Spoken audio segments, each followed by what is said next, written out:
She didn't scream. She didn't confess. She just changed. The way she spoke, the way she stopped laughing at his jokes, the way her phone suddenly never left her hand. By the time he found out, she was already gone. Not physically, but emotionally. And what cut the deepest, it wasn't what she did. It was realizing how long she'd already done it, in silence. This isn't a story about heartbreak. It's a story about what a man discovers when betrayal forces him to rebuild. From ashes he didn't even know were burning. The shattering. He trusted her with everything. His time, his plans, his loyalty, his softness, the kind only one woman in the world had access to. And for a while it seemed safe, comfortable, almost sacred. They had inside jokes, shared playlists, routine kisses before sleep. It felt like home until it didn't. Because even when two people sleep in the same bed, they can still dream of completely different futures. He didn't suspect anything. Not because he was blind, but because he was sure that she was loyal. Sure that love was enough. Sure that the quiet moments were just a phase, not a warning. There were no slammed doors, no missed birthdays, no dramatic fights.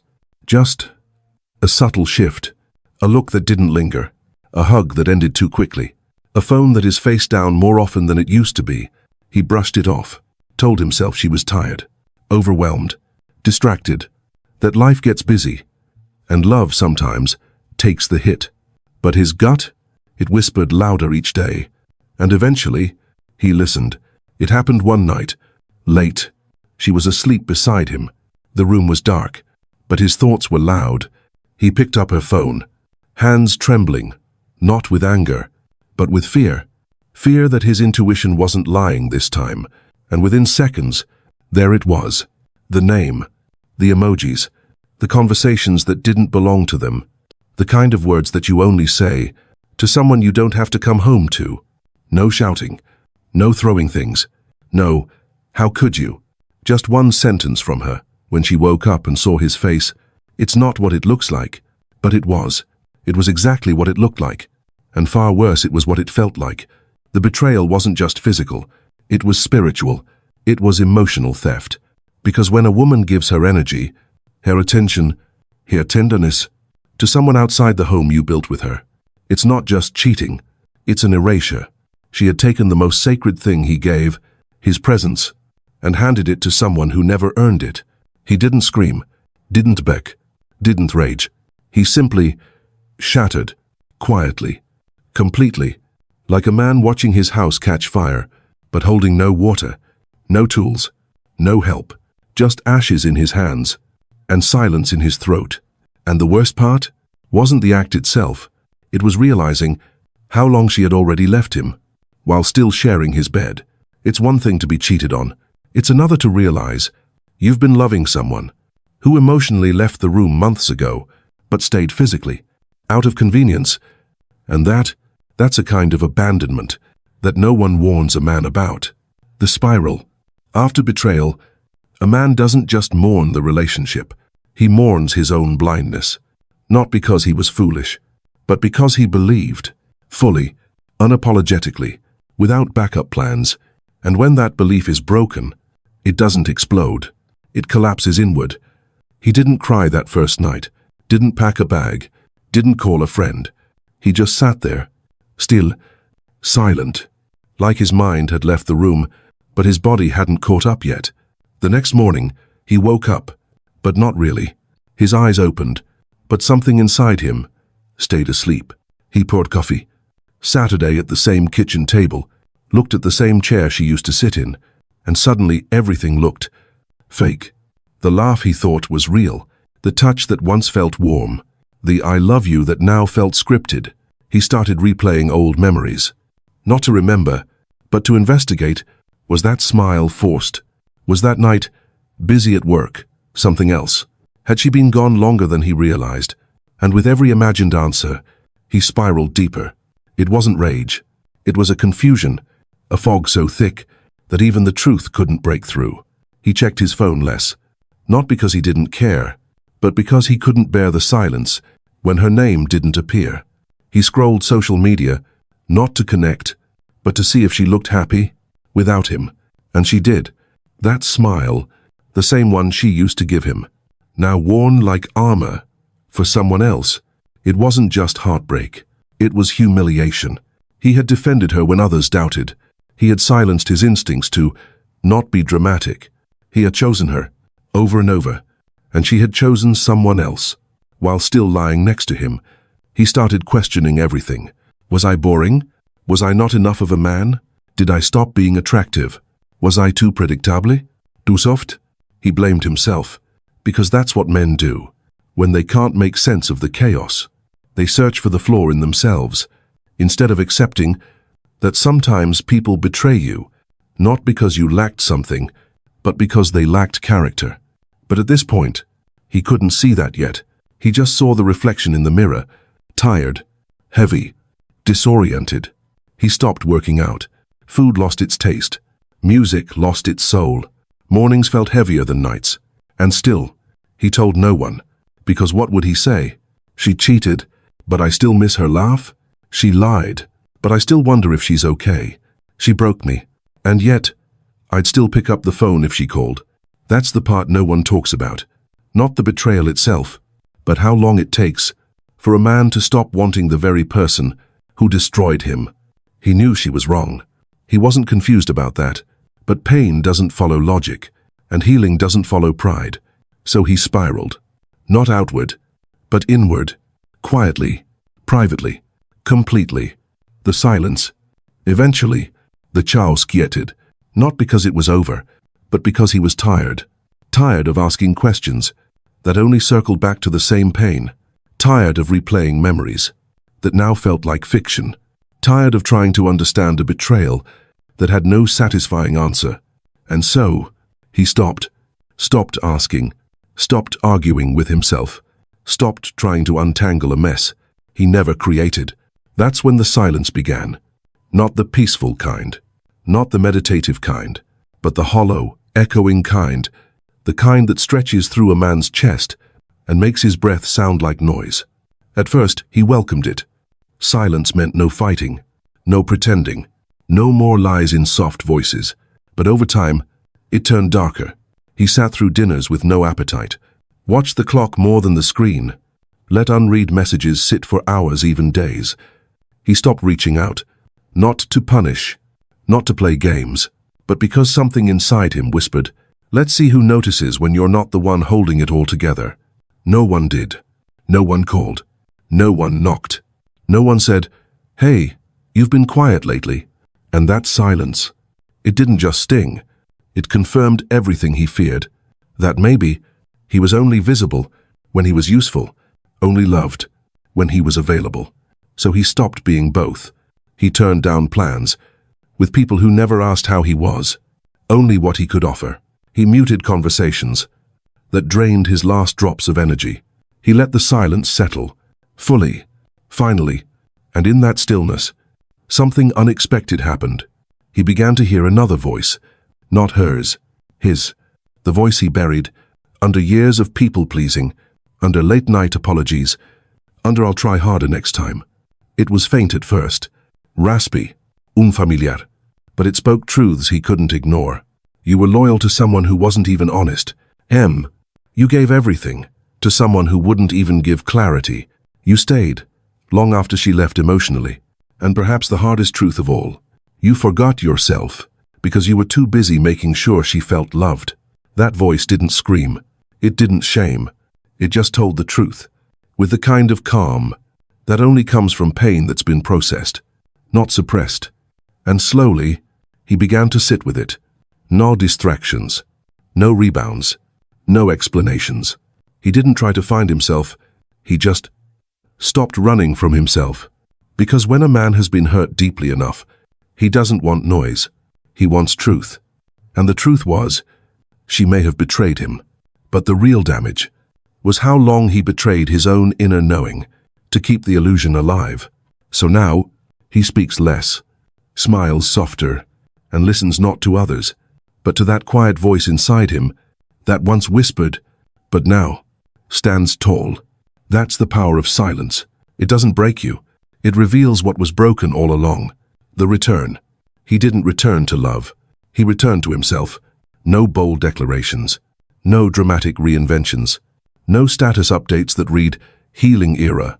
Just stillness and a quiet rebuilding, brick by broken brick. Because after betrayal, a man doesn't chase connection. He chases clarity. He didn't rush into someone new, didn't mask the void with false intimacy.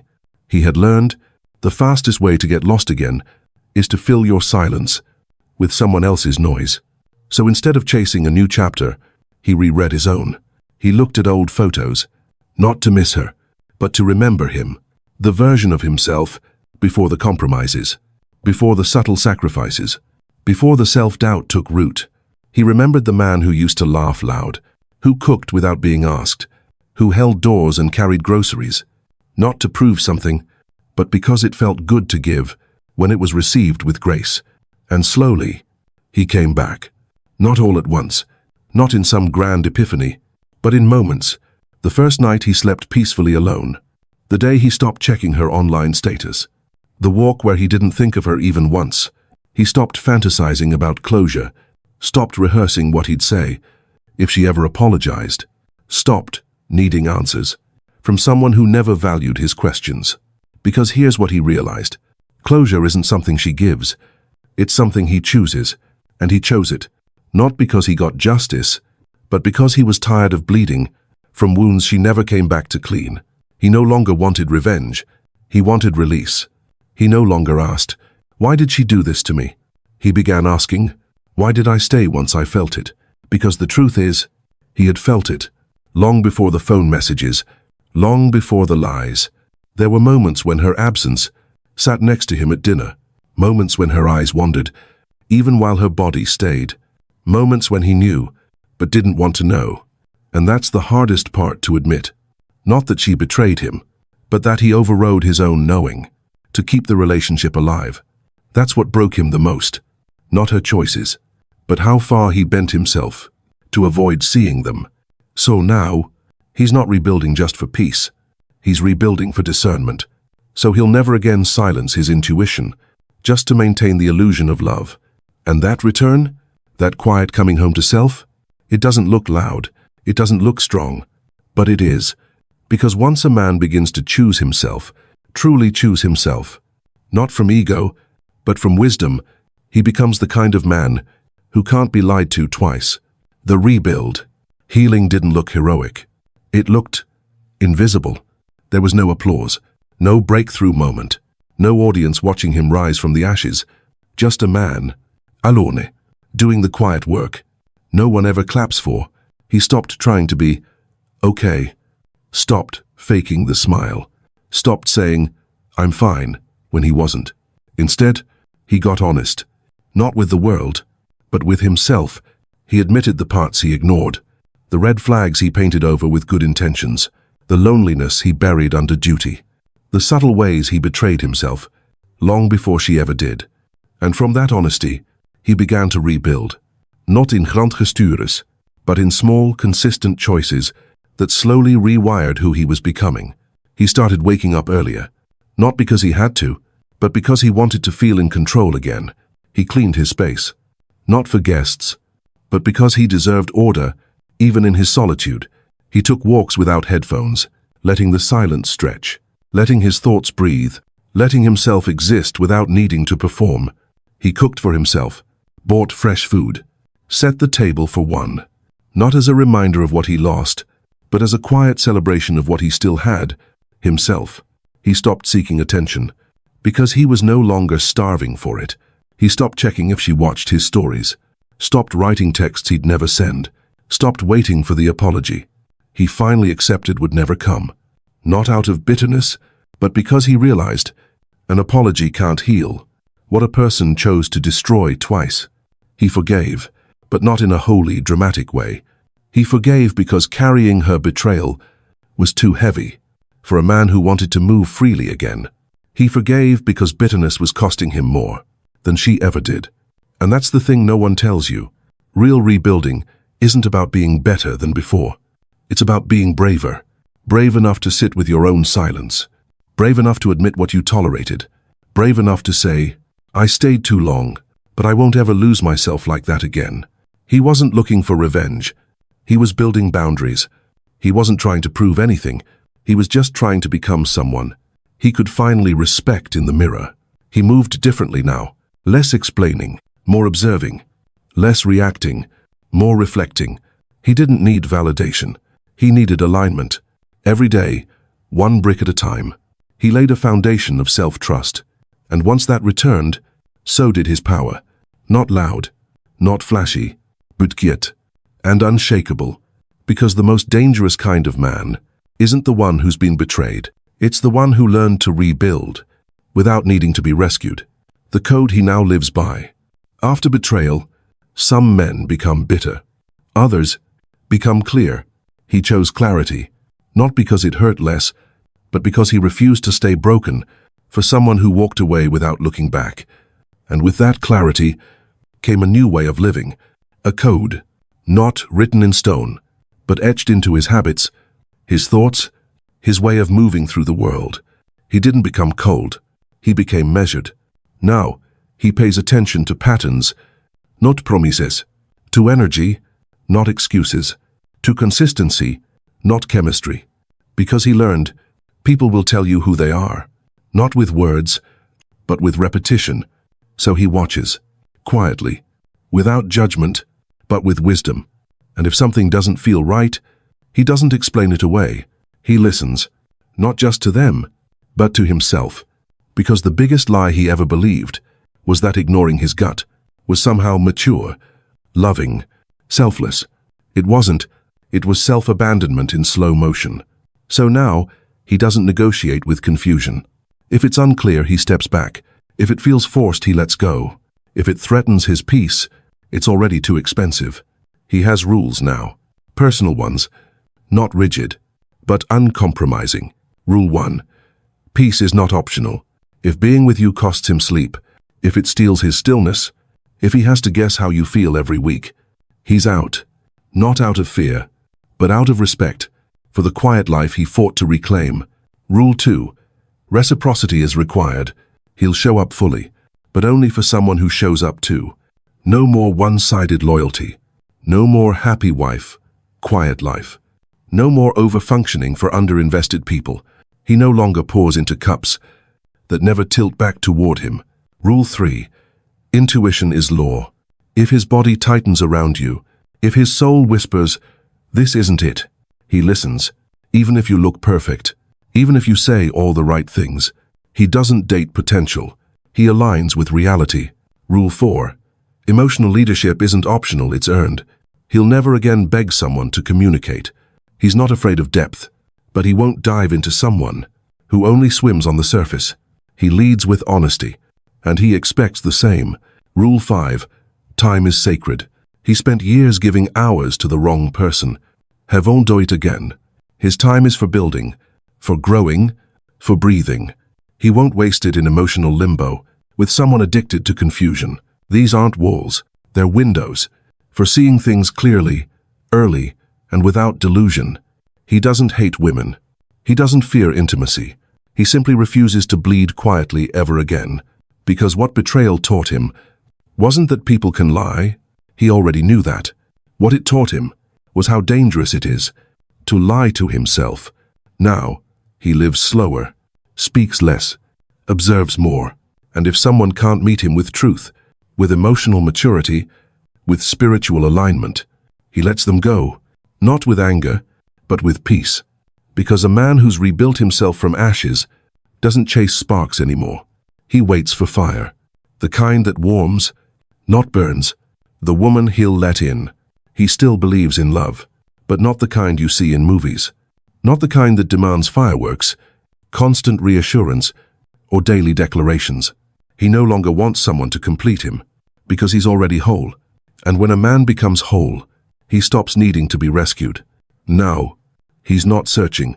He's watching for alignment, for peace, for a presence that doesn't disrupt the rhythm he's finally learned to protect. He's not looking for perfection. He knows better.